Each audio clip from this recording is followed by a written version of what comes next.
zame mole fetu. Ole zame domi teta nuna lime. Voilà, c'est une belle chanson comme je les aime. J'étais au courant du projet depuis fort longtemps.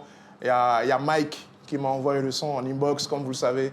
Je suis au courant des 95% des sons qui doivent sortir, que ce soit 2 mois, 3 mois, 4 mois, même 1 an à l'avance. Donc j'ai écouté le son plusieurs fois, j'ai aimé.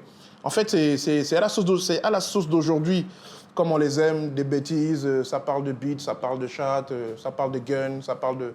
Voilà, quoi, ça parle de femmes et tout. C'est extrêmement vulgaire, c'est hardcore, comme on les aime. Et franchement, c'est un très, très, très bon morceau. Je dirais même que c'est l'un des meilleurs morceaux du moment. Voilà, ça marche très, très bien. La preuve, jusqu'à présent, ils sont à des milliers de vues. Hein. À plus de 300 000 vues. C'est 300, c'est ça? Ouais. À plus de 600 000 vues. Et franchement, c'est un exploit pour Kony Gangsta Fit Mike Flames. En plus, Mike Flames, il était dans son rôle. J'ai adoré la partie avec les meufs à côté, lui qui rappe, avec un nounours à la main et tout. Franchement, j'ai vraiment kiffé. C'est un très, très, très bon featuring. Voilà.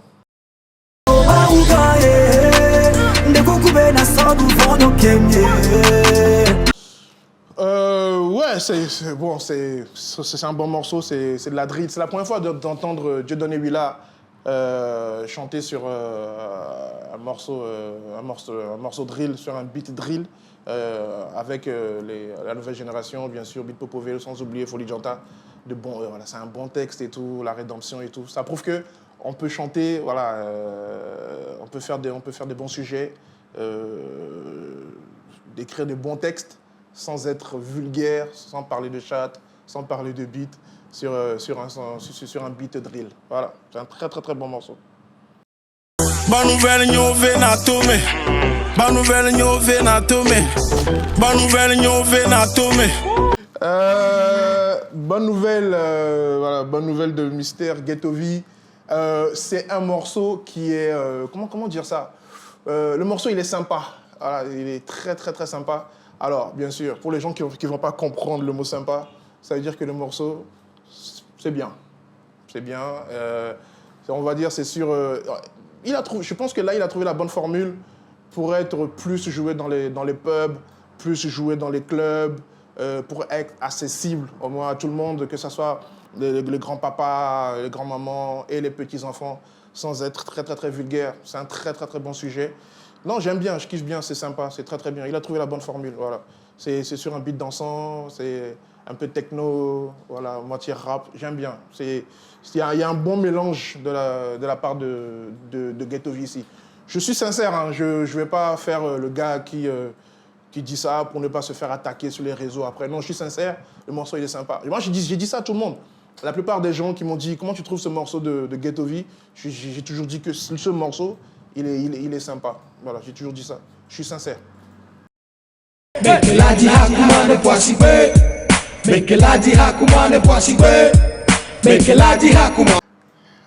C'est un morceau immortel, même en 2070, si on est toujours en vie, 80, je pense que la génération qui va nous suivre, ils vont encore kiffer ce morceau. On va dire, c'est les débuts du vrai HIP. Et on n'oublie pas que Ali Diaz, il était vraiment en avance, l'un des pères fondateurs, voilà, du HIP au Togo. Il était très, très, très en avance sur son époque.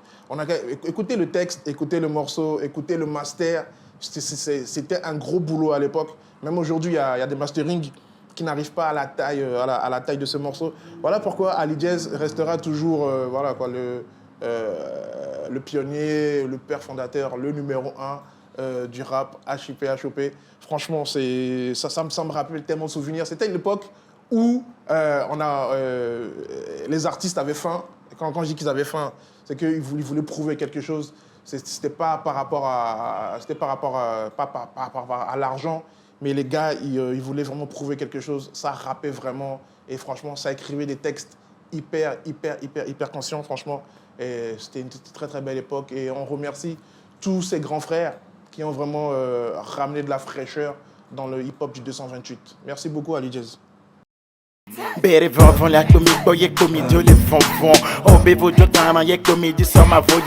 beaucoup de choses à dire par rapport à ce morceau. Alors, à la base, la genèse de ce morceau, c'est Yayo Boss, il a fait ça dans son studio. Et le résultat, c'était pas tellement ça. comme je suis au courant la plupart des dossiers du showbiz, la genèse, et le morceau, c'était pas tellement ça. Donc, il a fallu qu'il ramène ça, c'est Black T. En ce temps-là, le studio de Black T était chez Ethan, dans la maison d'Ethan, à Vedi, je crois, ouais, c'était là-bas, dans le corner, là, que beaucoup de gens connaissent. Et franchement, et ils ont retravaillé ça avec la complicité de Benny G. D'ailleurs, on peut entendre toujours la voix de Benny G qui est dedans. Et puis, j'ai beaucoup aimé la créativité dans la chanson. Ici, au début, on peut entendre Black T en train d'éternuer.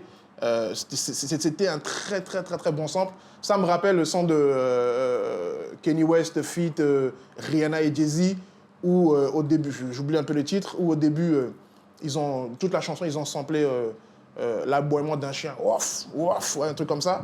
Et bon, pour les gens qui savent, les morceaux USA. Et c'était à peu près pareil, mais eux, ils ont fait ça bien avant les Jay-Z et les Kanye West. Et c'était à cette partie-là. Voilà.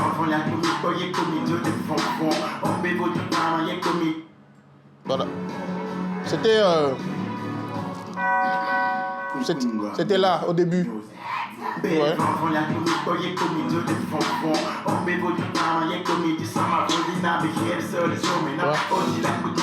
Et franchement, c'était très, très, très bien. On se rend compte qu'aujourd'hui, il y a un long boulot qui a été fait. Alors, il y a le reste dans le clip. Il y a le groupe Stone Ayer qui sont aussi dans le clip. Il y a pas mal de personnes qui sont dans le clip. Et Yayo Boss, il représentait vraiment, vraiment, vraiment le ghetto. L'habillement, le style, les muscles et tout, les textes et tout, et voilà, les dreadlocks, il représentait vraiment le ghetto. Quand tu vois Yayo Boss, même quand tu allais dans son fief, dans son studio, à la maison, parce que moi souvent, comme il était à Moutiévé, comme moi je passais par là-bas, tout le temps, t'es content de le voir. C'est un gars qui représentait vraiment le ghetto. Mais contrairement aujourd'hui, c'est pas ça par rapport aux autres. Mais Yayo Boss, c'est vraiment le père, vraiment, vraiment. Et puis, on n'oublie pas aussi Motion, qui a réalisé un très, très, très bon clip par rapport à cette chanson. Voilà. 228, ici c'est la street. Le rêve qu'on tombe dans fiston, les règles sont strictes. C'est les débuts des clips. Voilà, il fallait aller à l'international faire des beaux clips. Malgré que au Togo aussi, il y avait des beaux réalisateurs. Amron a ramené carrément, on va dire, de la fraîcheur, de la nouveauté avec ce clip. Moi, je me rappelle à l'époque, quand j'étais sous RTDS, quand on a vu ça, moi et mon frère, on était avec Gwen. À ce temps-là, il y avait Gwen qui était beaucoup chez nous, ouais, le rappeur Gwen, c'est mon voisin. Et on a regardé ça sur RTDS. Alors, ce temps-là, ça rappait, j'avais un studio à Baguida. Et je me rappelle que déjà, le texte en français, c'est vrai qu'il y avait les Orsino avant, mais là, celui-là, le clip et tout, ça nous a mis une patate. On s'est découragé, grave, on s'est grave découragé. Et voilà, c'était quand même une nouveauté. Et on a vu qu'on n'était pas de taille par rapport à une telle tuerie, à une telle patate. Et ça nous avait mis KO dans le temps. Donc du coup, après, Amron, il a renchéri de plus belle. Et voilà quoi. Et Amron restera toujours Amron, peu importe ce que les gens disent. La chaleur, rappeur au pata les secondes que mo pujo vers les potrons. Les badjas invema ou non ne kume ba kono la déclonatron. Kenisa, il y a une petite anecdote. Comme je suis à la base de la révélation et la création de plusieurs artistes du 228, je vais raconter une petite histoire par rapport à Kenisa. Kenisa, à la base, j'avais un ami qui était aux États-Unis qui voulait produire une meuf. Et j'ai fait mes recherches et tout, j'ai fait, bon bref. Et il y a un pote qui me dit, ouais, écoute, il y a une meuf qui s'appelle Kenisa, elle a quelques morceaux, attends, je te les envoie. Et bim, il m'envoie les morceaux. Et je lui dis, tu as son contact? Il me dit, non, je la connais parce qu'elle a balancé 2-3 trucs. Et je voulais rentrer en contact avec Kenisa, ça a pris plusieurs jours. Je l'ai contacté par Instagram, ça ne répondait pas. Je l'ai écrit, on m'a donné son WhatsApp, ça ne répondait pas. Donc, je l'ai écrit sur Messenger, ça ne répondait pas. Et puis, un beau jour, elle m'a répondu. Et puis, on m'a envoyé un autre numéro. Ça a pris plus d'une semaine et je suis rentré en contact avec elle. J'ai dit, Kenisa, écoute, j'ai un pote aux États-Unis qui veut te produire. Et patati patata, je lui ai expliqué un peu le truc. Bim, j'ai appelé mon pote, j'ai dit, ouais, elle est disponible et tout. On a créé un groupe WhatsApp. à 3. Et il y a le pote qui l'explique un peu le projet, c'est de la produire. Et on devait commencer par les shootings photos. Donc j'ai contacté un pote qui devait faire les shootings photos. Et c'était un lundi. Et à Kenisa, le lendemain, le soir même, dimanche, je lui ai écrit, j'ai dit demain c'est shooting. Elle ne m'a pas répondu puisqu'elle était au courant que lundi, à partir de 14 ans, on devait faire shooting photo. Pour commencer, on devait faire la communication sur les réseaux. Et elle ne m'a pas répondu. Bon, moi, je dis qu'elle va me répondre plus tard. Lundi matin, je lui ai écrit, ça coche juste un truc, ça n'a pas coché le bleu, ça n'a pas coché 2, c'est pas grave. Et ensuite, je l'appelle, ça passe pas.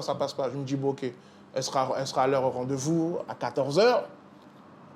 14h, bim, je l'appelle encore, elle n'est pas là, j'arrive chez le pote et tout. Je lui dis, pote, il me dit, elle est où ton artiste et tout. Je lui dis, bah écoute, elle va arriver. Je l'appelle, Kenisa est toujours inaccessible. Elle est toujours inaccessible. Et puis, il y a mon pote photographe qui commence à s'énerver.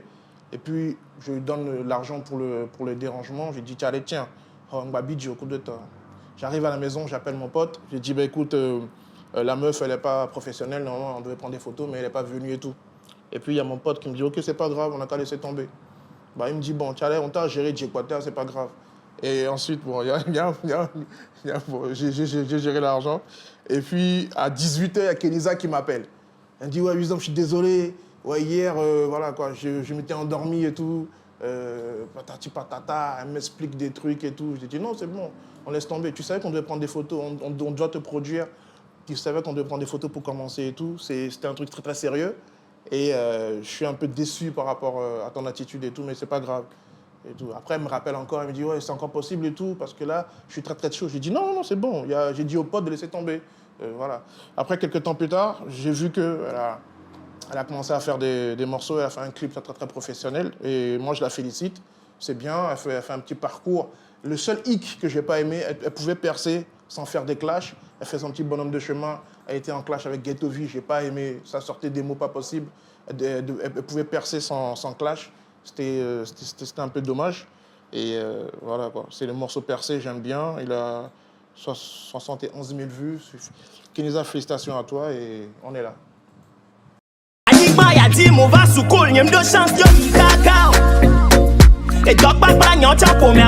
Bon, je suis pas trop d'accord par rapport à ce morceau, Picalo's feat. Mike Flames, qui était en clash depuis plusieurs années, qui ont créé tellement de discorde dans le showbiz du 228. À la base, les deux messieurs, là, Picalo's et Mike Flames, ils étaient à la base de la dislocation de notre groupe de Maxi Joyce. Ils ont mis fin à plus de 8 ans d'amitié avec moi et Charlie.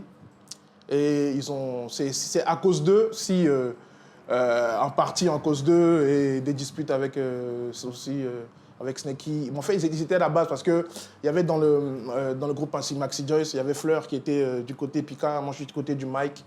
Et après, il y a d'autres personnes qui les ont rejoints en cours de combat. Moi, franchement, quand j'ai entendu qu'ils allaient faire un feat et tout, et le feat allait sortir et tout, parce qu'il y a Mike qui m'a envoyé le son, j'ai écouté, il m'a dit qu'est-ce que t'en penses, j'ai fait bof. J'étais très, très, très déçu parce qu'ils ont créé des discordes à eux deux. C'était du n'importe quoi. À partir de là, faut pas prendre parti dans les clashs des rappeurs. Parce que moi, à la base, ils m'ont déçu. Je suis déçu que Mike va faire un feat avec Pika. Non, moi, je suis sincère. Hein. Mike, c'est mon ami. Je suis plus proche de Mike que de Pika. Et j'étais très, très déçu. Ils ont niqué beaucoup d'amitié. Ils ont niqué beaucoup d'amitié. Si aujourd'hui, l'amitié de... même si Maxi Joyce s'est reformé, le clan s'est reformé, l'amitié de Zeus et Charlie, ce n'est plus au beau fixe. C'est à cause des deux protagonistes, là. J'ai pas trop kiffé le feat. Et la chanson aussi, voilà. C'est bof, voilà.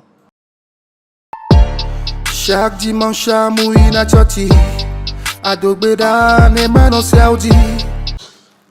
Wedji feat Bipopo Vélo, Mitin, bon, on ne touche pas à un classique. Normalement, le morceau, c'est à lui.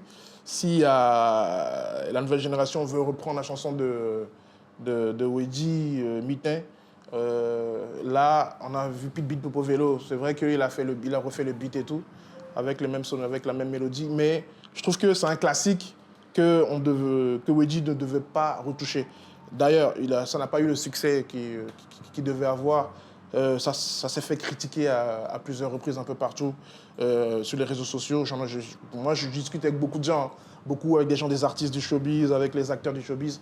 Et franchement, Wedji ne devait pas toucher à ce fabuleux classique. Un autre artiste, d'accord, mais pas Wedji lui-même. C'est comme si Wedji retouchait la chanson, il va refaire la chanson, comment ça s'appelle? Secours, moi, dit, mais quoi, voilà, on ne touche pas. Un classique, on ne touche pas. On laisse comme ça, tranquille, on ne touche pas. Voilà. Et en plus, Beat Popo Vélo, je ne sais pas qu'est-ce qu'il a eu, on n'a pas vu dans le clip. Et en fait, c'est pas le résultat, c'était pas le résultat souhaité. Voilà. Mot de la fin, je remercie beaucoup l'émission, le juge de m'avoir invité, de donner l'opportunité de m'exprimer sur les chansons. Ce qu'on dit souvent tout bas, ici on le dit tout haut. Et merci beaucoup à l'équipe Rap Togolais, merci beaucoup à Philosophique, musique, philosophique, photographie. Et on se dit à la prochaine. Ne le prenez pas mal, c'est le showbiz. Voilà. On ne pourra jamais être d'accord sur tout. Voilà.